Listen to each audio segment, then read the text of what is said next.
The stars looked calm that night in the outer rim of the Varnax system. To the alien fleets stationed there, space was quiet. Too quiet. Captain Dural stood on the bridge of his battleship, looking at the faint glow of distant suns. His kind had fought countless wars, conquered entire sectors, and broken 100 worlds. But tonight, something felt wrong. A strange signal had been detected, faint, rhythmic, almost human. The scanners couldn't identify the source. It wasn't a distress call or a transmission they recognized. It was just a pulse, a slow, deep beat echoing through the void every few seconds. Like a heartbeat. Origin? Dural asked, his voice sharp. Unknown, the technician replied. It's coming from deep space, near the border of the dead zone. The captain frowned. The dead zone was a scar of darkness where no ship returned. For centuries, it was said to be the graveyard of an ancient war, one that ended when a small blue world was burned to ashes long ago. Humans, they were called, a primitive, extinct race that once dared to challenge the Galactic Council. And yet, here it was, an old human frequency pulsing in the dark.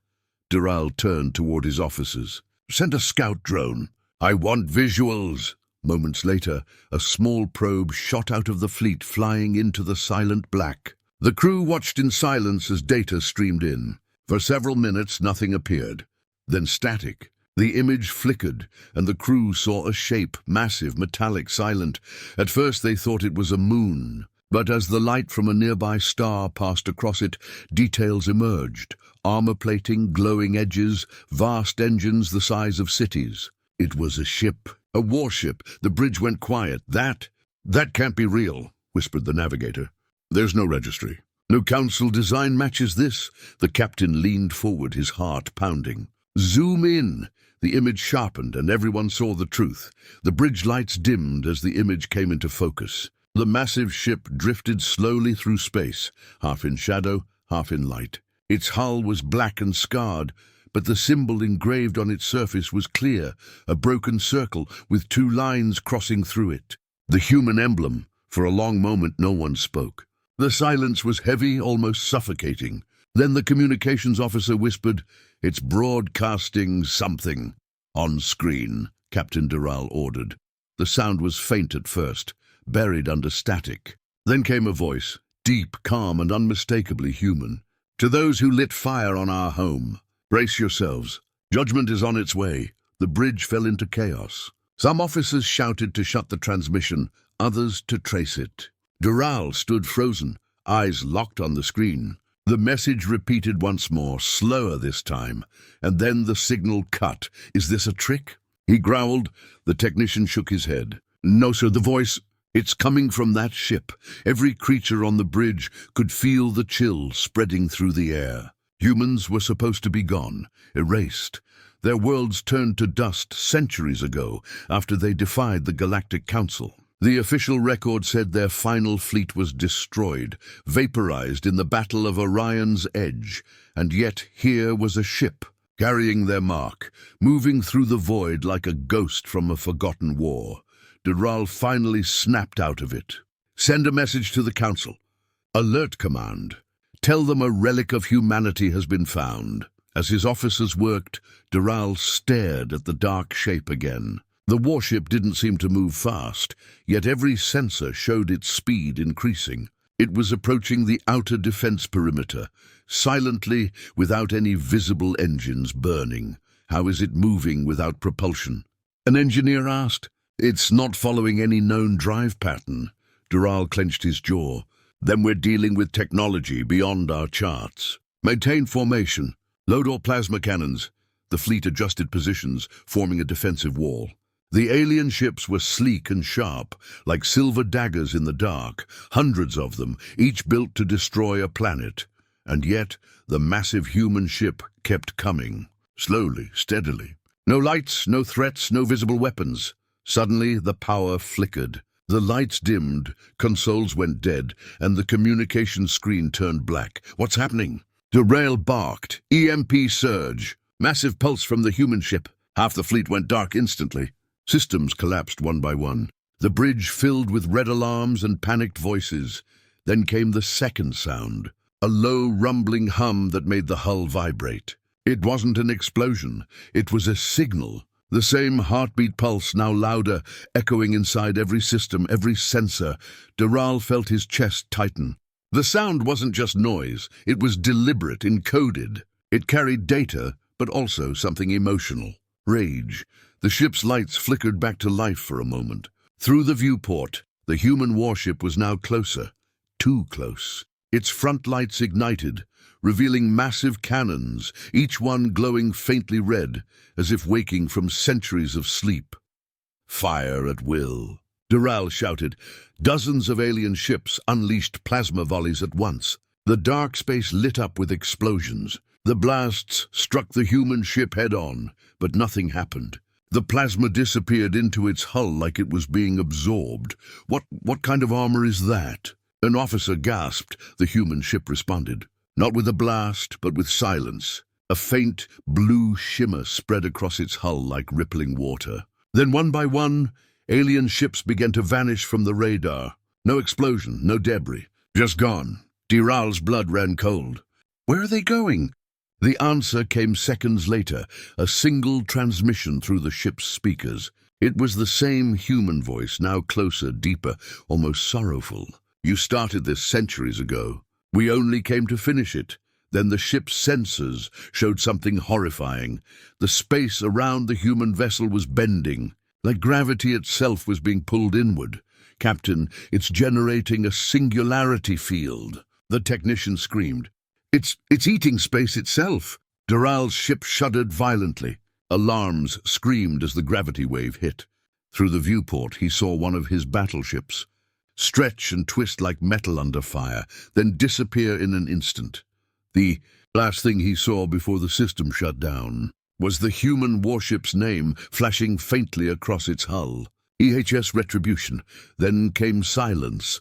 The stars vanished. The fleet was gone, and only the hum of the human ship remained, echoing across the void. A cold, ancient heartbeat from a species the galaxy had forgotten. The Council would soon receive the message, but by then it would already be too late. The Galactic Council's Hall of Command was never quiet. It was a place of constant motion.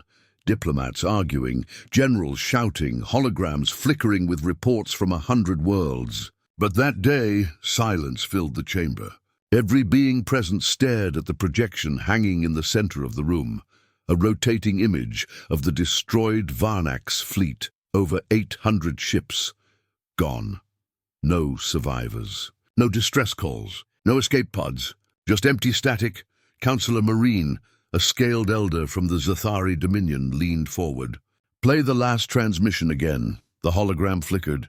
The voice returned, distorted, but clear enough to freeze every heartbeat in the hall.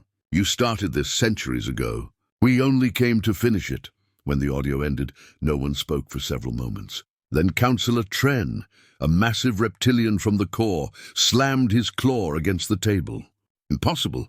Humanity is dead, extinct, their worlds are ashes. The High Chancellor turned his golden eyes toward him. Then explain how an entire defense fleet vanished in minutes. No one could.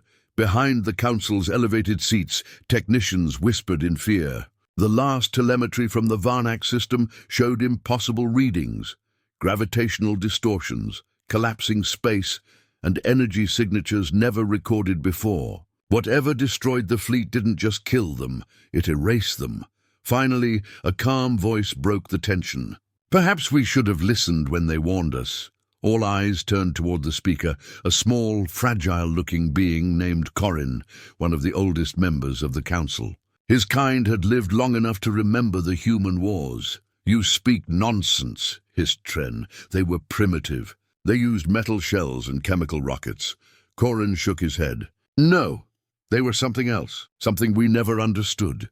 He stood and raised his trembling hand. A new hologram appeared, a record from over 400 years ago. It showed a planet burning, oceans boiling, cities shattering, humanity's last stand. We warned the Council, an ancient human voice said from the recording. If you force extinction upon us, the stars themselves will remember. One day, when you see our ships again, it won't be for peace." The hall went silent once more. The Chancellor rubbed his forehead, scales glinting under the blue light. "This is just an old myth. Humans never had such power," but even as he said it, a new alert flashed across the room. The communication array officer shouted, "Incoming transmission! Source, deep space, unknown coordinates." The screen flickered alive, a human face appeared. Not flesh and blood, but a projection.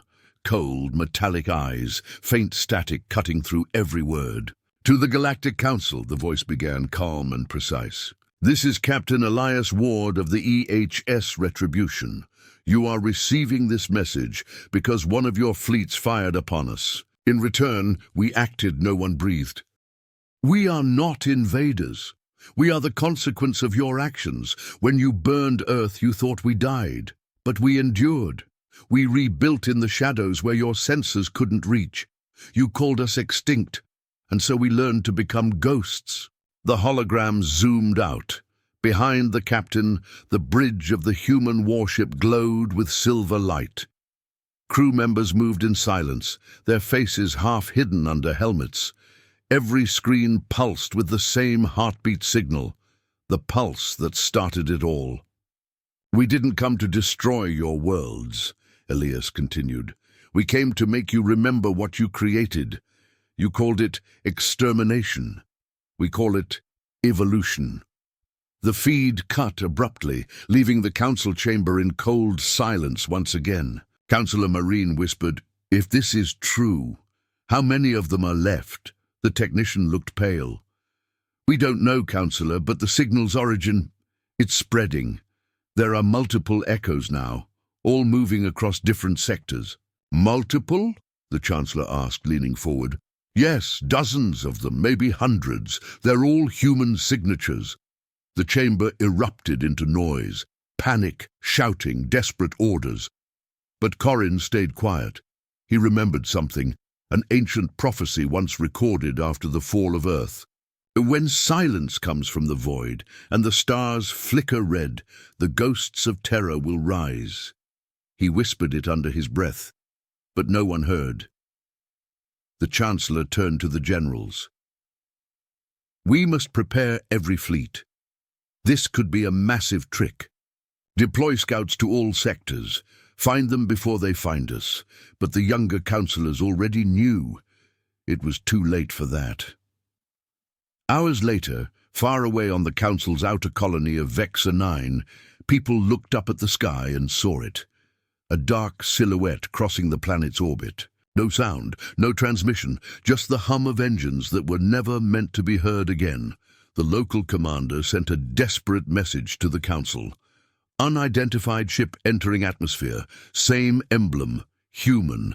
They're not responding." Energy levels rising, then static, the feed cut. In the great chamber, the Chancellor's voice trembled. "They've returned." Corin closed his eyes. "No," he said softly. "They never left. We just forgot to remember them." Outside the hall, the stars began to dim one by one, as if the galaxy itself was holding its breath. And somewhere in the black sea of space, the Retribution turned its bow toward the galactic core. Behind it, new signals began to appear. Other human warships, emerging silently from the void, their engines glowing like dying suns.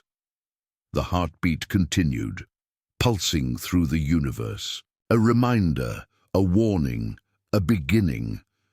The first world to fall was not a battlefield. It was a city of light. Vecsa 9 had no armies, no shields strong enough to face a god.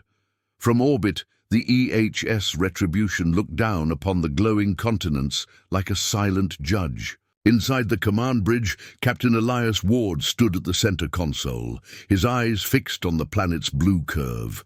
Around him, the crew waited. None spoke. They didn't need to. Every one of them knew why they were here. "Coordinates locked," said Lieutenant Wren, her voice calm but heavy. Ward nodded slowly. "Begin the pulse." The engines dimmed. The massive ship tilted, aligning its cannons toward the surface. From the outside, it looked like a sleeping beast breathing in. Then the warship's core opened, revealing a bright sphere of condensed light spinning faster and faster. Seconds later, a beam of pure energy cut through the planet's upper atmosphere. It didn't explode, it didn't burn, it simply erased. Cities vanished silently, oceans turned white, and the world fell quiet. Within minutes, Vector 9 was gone. No fire, no sound, just ashes drifting in space. Far away, the Galactic Council watched the live feed in horror. The Chancellor's voice broke. How could a single ship do this? The science director trembled as she read the data. It's not a weapon we know. It's something else, dimensional compression. They're folding reality around the target. What does that mean? A general shouted. It means the planet didn't explode. It was taken apart, atom by atom. The chamber erupted into chaos again. Orders clashed, voices screamed, but there was no plan. Every world under the Council's rule now knew the truth. Humanity had returned, and they weren't looking for surrender. They were looking for balance. On the bridge of the Retribution, silence filled the air once more. Ward turned to his second-in-command, Commander Rhea. Her eyes were cold. Reports from the surface? He asked. None, sir. Transmission cut off complete. The Council tried to send a distress beacon. We blocked it. Ward nodded. Good. He stared at the view screen, the ashes of Vector 9 still glimmering faintly in orbit. They thought erasing Earth would end us. But Earth was never a place, he said quietly. It was an idea, and ideas don't die. The crew stood silently, hearing the captain's words like a vow. Then a voice came from the back, Ensign Ilya, the youngest aboard. Sir, the next target is a council world. Billions live there. Are we— Ward turned sharply. They burned billions of hours when they bombed Earth. Did they hesitate then? The ensign lowered his head. No, sir. Ward softened slightly. We don't destroy because of hate, Ilya. We destroy because they must remember. The galaxy forgot what fear feels like. We're here to remind them. Back on the Council's homeworld, panic spread like wildfire. Fleets scrambled, colonies shut down communication lines, and entire sectors went dark. But deep inside the Council's vaults, scientists worked frantically, searching through forbidden archives. One of them, Dr. Vale, uncovered something buried for centuries, Project Exodus. The last human message the Council ever intercepted before Earth fell. It contained coordinates, not random, not meaningless. They pointed to a region of space never mapped before. A black void behind the galactic rim. Exodus, she whispered. They didn't die. They left. She rushed to the council chamber with the data, but before she could speak, the lights flickered. The room darkened. Outside, alarms wailed. Through the planet's orbit, new shapes began to appear, enormous silhouettes emerging one by one from the void. Human warships, not one, not 10.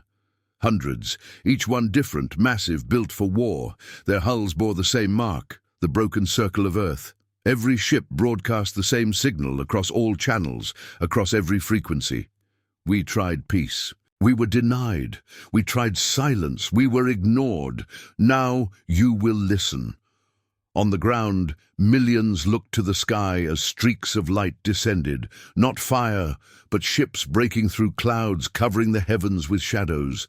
Children pointed, soldiers froze, and leaders prayed. But there was no mercy left in the stars.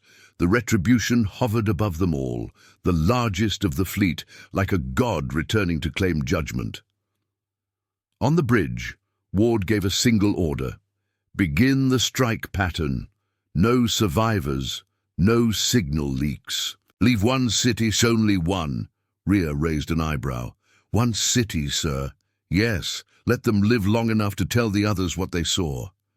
Moments later, the warships opened fire.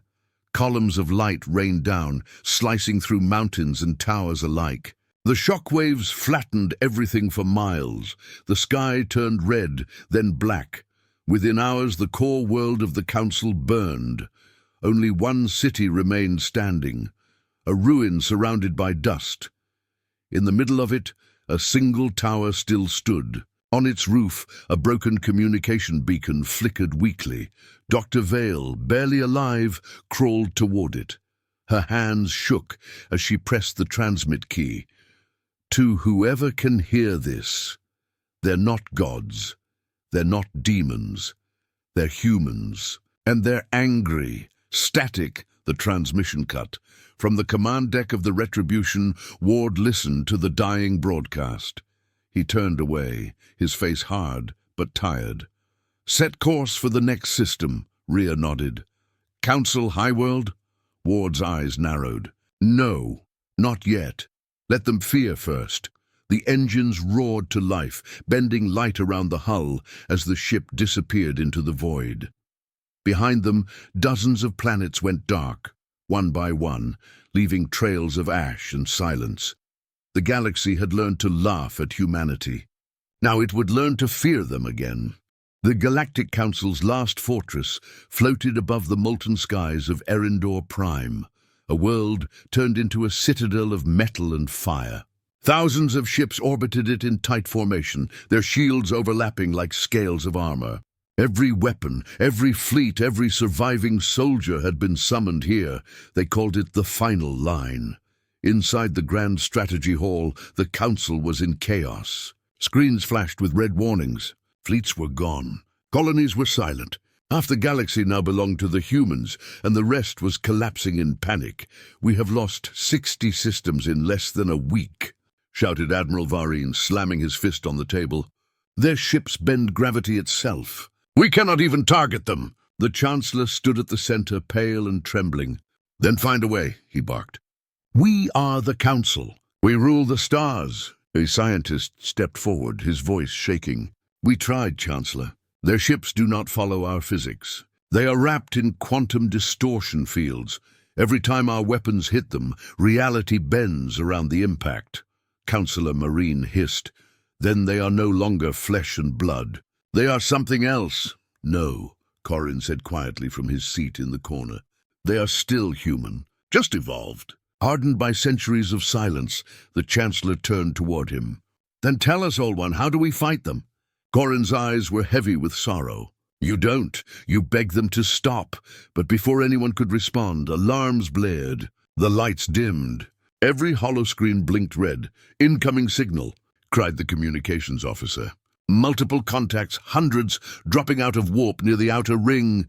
The screens shifted, revealing a vision of horror. The Retribution and its fleet emerging from the blackness like ghosts materializing from a dream. The largest of them, the E.H.S. Wrath, cast a shadow so vast it eclipsed the planet's sun. Its hull shimmered with strange blue light, fragments of broken moons orbiting it like silent trophies. Every ship bore the same mark, the circle of Earth, glowing faintly on their armor. They're here, whispered Marine. The Chancellor turned to the generals. All ships, open fire! Thousands of plasma beams and missiles roared through the void. The darkness lit up like a second sunrise. The fleet of the Council poured its fury into the night, but when the light faded, the human ships were still there. Untouched. Then came the reply. The human fleet unleashed a single coordinated strike. No explosions, no visible weapons. Just light, soft, white, blinding light. The Council's fleets began to vanish in silence, disintegrating mid-flight as if erased from existence.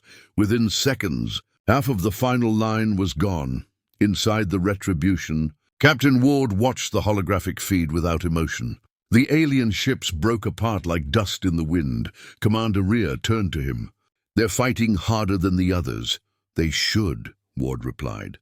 They're defending the throne that gave the order to burn Earth. Rhea hesitated. And when the Council falls? Ward didn't look away. Then our mission ends. A faint silence hung between them before he added, We never wanted to rule. We wanted to be remembered. On the surface of Erindor Prime, the last defensive shield glowed with desperate energy. Inside the command dome, panic erupted as systems failed one after another, shields collapsing. "They're inside the atmosphere." The Council looked up at the massive ceiling screens, watching as dozens of human warships entered orbit. Their engines were silent, their weapons cold, but their presence alone crushed the air from every chest. Then, a message played through every communication channel. The voice was the same as before, calm, human. "This is Captain Elias Ward of the E.H.S. Retribution. For centuries, you called us extinct. You wrote our names in your histories as failures. Today, those histories end." The transmission echoed through every hall, every speaker, every soul. "You taught us cruelty. You showed us what mercy costs. Now we show you what memory feels like." As the message ended, a strange sound filled the air, the deep, rhythmic pulse of the human heartbeat signal. It resonated through the fortress walls, through the ground, through the bones of every creature alive. Then the skies opened. Human dropships descended, black against the flames. They weren't attacking from afar anymore. They were landing. Thousands of human soldiers in sleek, dark armor stepped onto alien soil. Their visors glowed faint blue. Their weapons hummed quietly, energy flowing like water. The aliens who faced them fired first. Plasma bolts tore through the air, but the humans didn't fall. Their armor absorbed the energy, converting it into glowing arcs that recharged their rifles.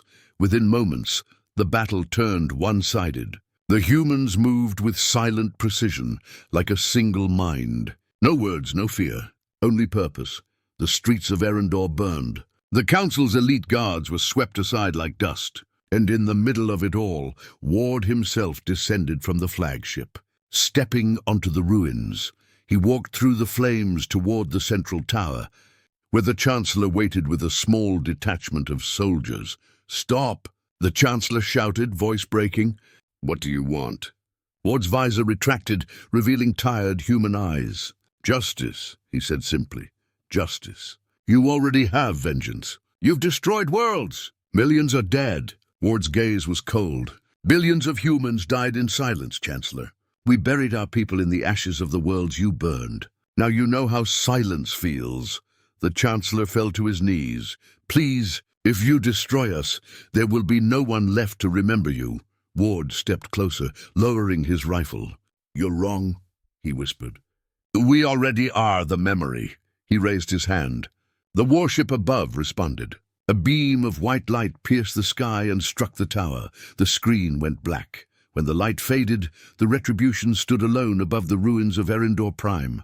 No fleets, no resistance, no council.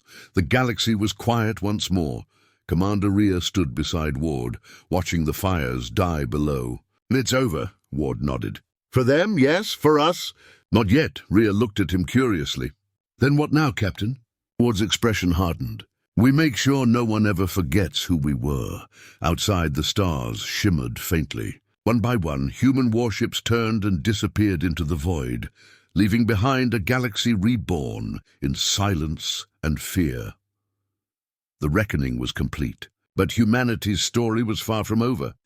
The fires of Erendor Prime burned for 7 days. Then even the flames gave up. All that remained of the once mighty Galactic Council was a field of molten ruins, drifting in orbit like the bones of an empire. The stars that had witnessed centuries of alien dominance now reflected a single truth: humanity had returned, and the galaxy would never forget it. On the bridge of the E.H.S. Retribution, the silence was almost sacred. The crew stood in formation as Captain Elias Ward gazed through the viewport. The black ocean of space stretched endlessly before him, dotted with the wreckage of fallen fleets. Yet for all their victory, there was no joy in his eyes. "Status of the surviving colonies?" he asked quietly. Commander Rhea checked her console. "Hundreds of signals, sir. Entire sectors have gone dark. Some worlds have surrendered, others fled into deep space. No organized resistance remains." Ward nodded slowly. "And the broadcasts?" "They're still transmitting," Rhea said. "Every world now carries the same message you sent." A faint recording played through the ship's speakers, Ward's own voice echoing across the galaxy. Remember, Earth. Remember what you destroyed. We do not come for conquest. We come for remembrance. The words looped on every surviving channel, etched into every satellite and station left standing. It was not a threat. It was a warning, written into the very stars. Far across the void, on a ruined moon orbiting what was once a Council archive world, an old alien scientist wandered among shattered data cores. His name was Corin, the last of the Council elders. His frail hands brushed dust from a cracked terminal as he murmured to himself. "They warned us," he whispered. "Centuries ago they begged us to stop.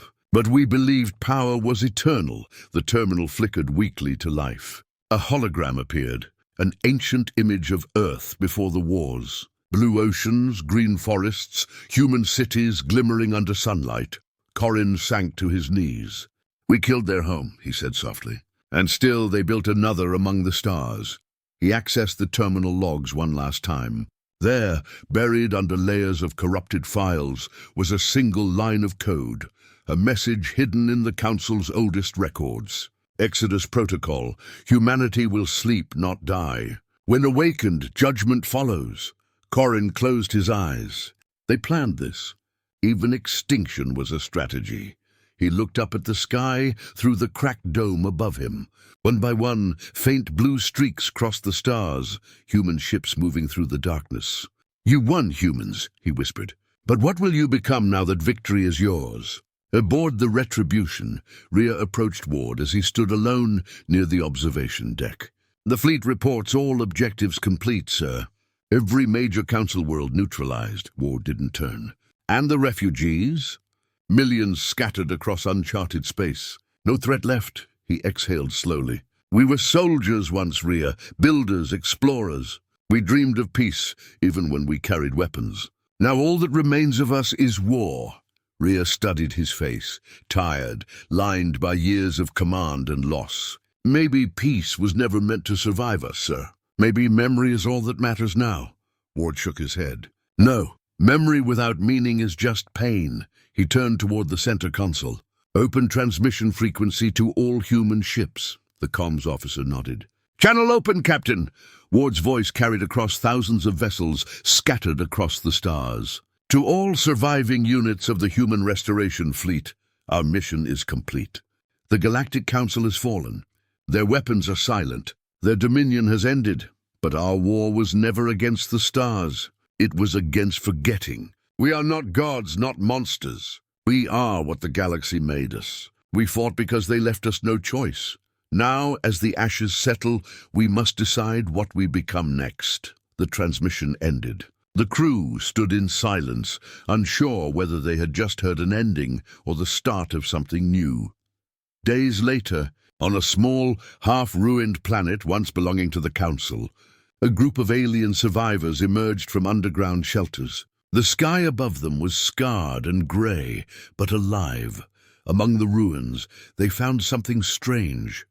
A human beacon. Not a weapon, not a threat, but a signal post, standing tall in the wind. Its surface bore an inscription written in simple words: "From the ashes, rebuild. We are watching, not ruling," and beneath it the symbol, the broken circle of Earth.